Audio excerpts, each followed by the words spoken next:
How to delete a project in GoPro Quik. First of all, open the GoPro Quik app on your device.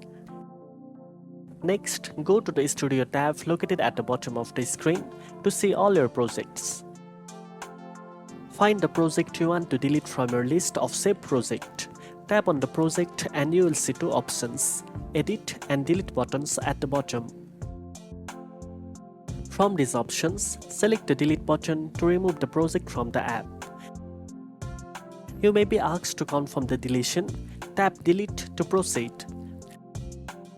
Keep in mind that deleting a project will permanently remove it from GoPro Quik and you won't be able to recover it later. Make sure you really want to delete the project before confirming. Now you know how to delete the project in GoPro Quik. If you found this video helpful, don't forget to like, share and subscribe for more editing tips. Thanks for watching and I'll see you in the next one.